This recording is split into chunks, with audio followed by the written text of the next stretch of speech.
Good morning, students. I have just given you the detailed analysis of the poem, The Ball Poem, composed by John Berryman. Now, in this video, I will give you the summarization of the same poem. इसकी मैं summary आपको बताता हूँ। पहले वाले video में बिल्कुल हर एक लाइन का एक्सप्लेनेशन था, डिटेल था, वर्ड मीनिंग्स बताए गए थे और उससे आप बिल्कुल थॉरली उस पोएम को समझ सकते हैं, अपना कॉन्सेप्ट क्लियर कर सकते हैं। जिस पर कोई भी अगर क्वेश्चन आता है तो आप उसको बहुत आसानी से आंसर कर सकते हैं। Before I start the summarization, first take a look over the word meanings written here. Word meanings बहुत ही इम्पोर्टेंट है, एक for enhancement of the knowledge of English, वरना आपकी वोकेबलरी नहीं बढ़ेगी। दूसरी, अगर एग्जामिनेशन पॉइंट ऑफ व्यू से लेते हैं तो इसमें मल्टीपल चॉइस क्वेश्चंस में इसके वर्ड्स आते हैं, जिसमें उसके synonym, antonym and one word for many words पूछे जाते हैं। तो इसकी आपको हर एक चैप्टर में वर्ड मीनिंग्स जितने इम्पोर्टेंट आ रहे हैं उसको आपको याद करना होगा। अब यहाँ पर देखिए आप, मैरिली मीन्स हैप्पीली बाउंसिंग। यहाँ इस वर्ड मैरिली का यूज बॉल के लिए हुआ है। मैरिली बाउंसिंग, इसका मतलब ये कि जोर से उछलता हुआ वो बॉल पानी में गया था। ग्रीफ सैडनेस को कहते हैं, उदासीनता, रिजिड स्टिफ अकड़ जाना। बॉल को पानी में गिरकर खोते हुए देखकर वह जो छोटा बच्चा है, जो लड़का है, वो काफ़ी ग्रीफ स्ट्राइकन होता है, यानी वो काफ़ी ज़्यादा उदास हो जाता है, दुखी हो जाता है और स्टिफ हो जाता है, शॉक्ड होने की वजह से अकड़ जाता है। इसका ये मीनिंग है। डाइम वर्ड आया है, 10 सेंट जो यूएस सेंट है वो उसके एक को एक डाइम कहते हैं, यानी एक डाइम बराबर है 10 सेंट का। एपिस्टेमोलॉजी वर्ड एक नया वर्ड आपको लगा होगा, ये अनयूजुअल वर्ड है, अनकॉमन भी है। तो इसमें एपिस्टेमोलॉजी एक ग्रीक शब्द से लिया गया है।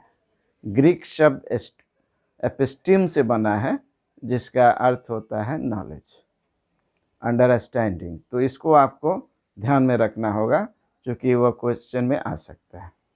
अब हम इसकी समराइजेशन करते हैं उसको।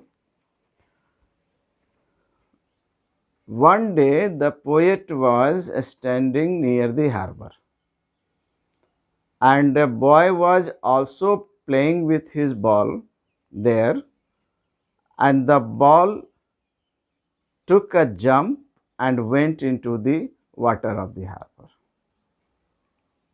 पोएट वहीं पर हार्बर के किनारे था और एक लड़का भी अपनी गेंद को लाकर वहाँ पर खेलना शुरू किया, और यह गेंद उछलती हुई जाकर समुद्र के पानी में जाकर गिर जाती है।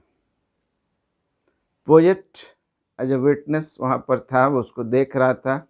अब ये उसके शॉकिंग कंडीशन को देखकर पोएट ये सोचता है कि अब यह बच्चा क्या करेगा, क्योंकि उसकी गेंद तो पानी में चली गई है, अब वो शॉक्ड भी है बिल्कुल। नो यूज टू से oh there are other balls. अब वो ये सोचता है कि उसको समझाने से कोई मतलब नहीं है, कोई फ़ायदा नहीं है, कि बॉल्स तो बहुत ज़्यादा होते हैं। इसलिए लाइन का अर्थ यह है क्योंकि वह बच्चा उसी बॉल के साथ अटैच था, इमोशनली अटैच था, क्योंकि वह बचपन से उसके साथ खेलता आ रहा था। जो उसका एक कंपेनियन हो गया था, एक दोस्त था, जो उससे अचानक बिछड़ गया था।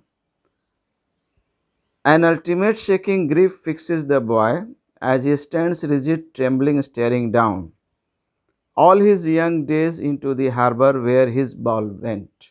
इसी बात को इस लाइन में कहा जा रहा है कि उस गेंद को पानी में जाते हुए जो वो शॉक्ड हुआ और उस शॉक से, सदमे से कांपने लगा, ट्रेम्बलिंग, क्योंकि उसने पूरे अपने बचपन का दिन, all his young days, he spent near the harbor by playing with this ball.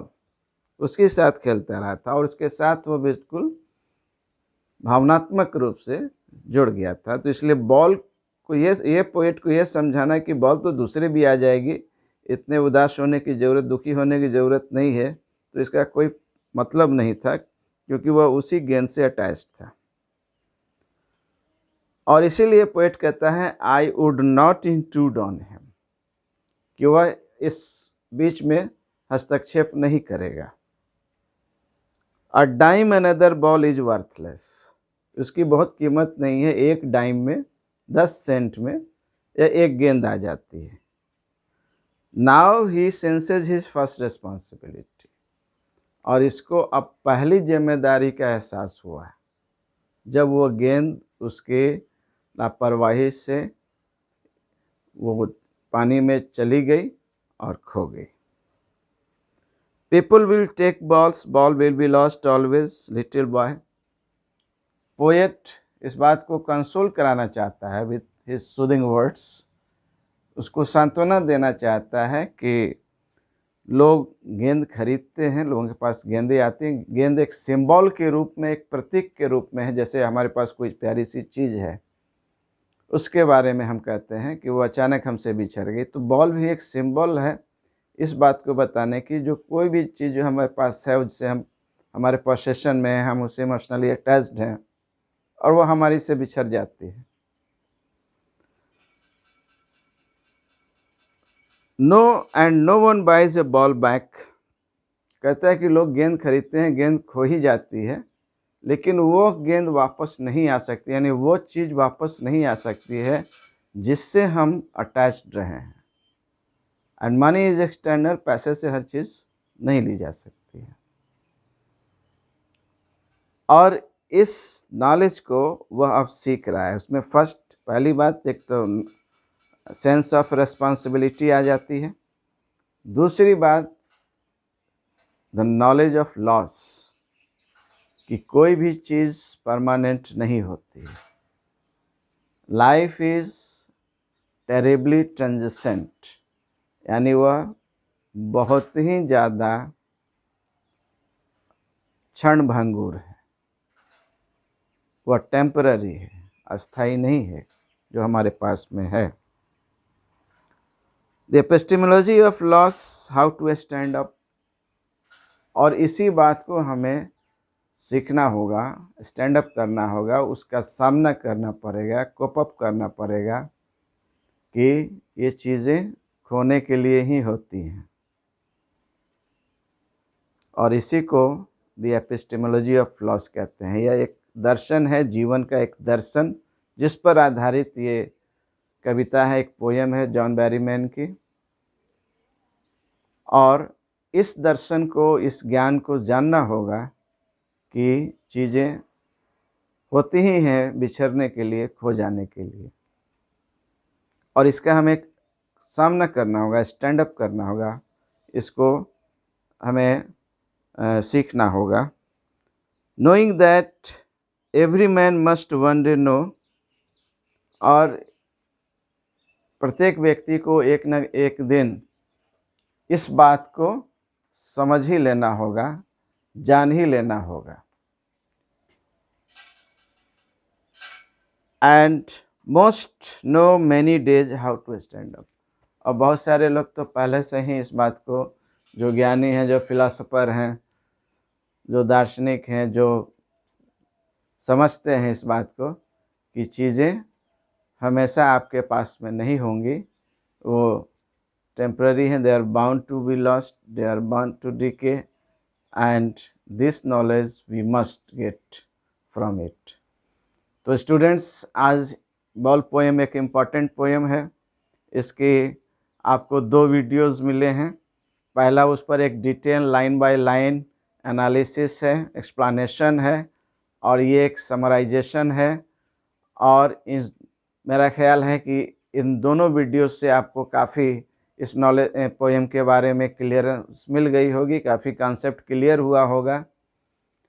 और अगर आप फिर इस पर जानना चाहते हैं तो कुछ कमेंट्स हमें लिखकर भेजेंगे, हम फिर आपको इस पर पूरी परिश्रम मेहनत के साथ आपको एक्सप्लेन करेंगे, फिर से बताएंगे। जहाँ कन्फ्यूज़न हो सकता है लेकिन इसको ज़रूर आप देखें, उस पर अपने कमेंट्स दें और डेफिनेटली हमारा जो ये चैनल है success point by Gaurav Kumar and Pankaj Purushottam, उसको सब्सक्राइब करें। See you in next video. Thank you.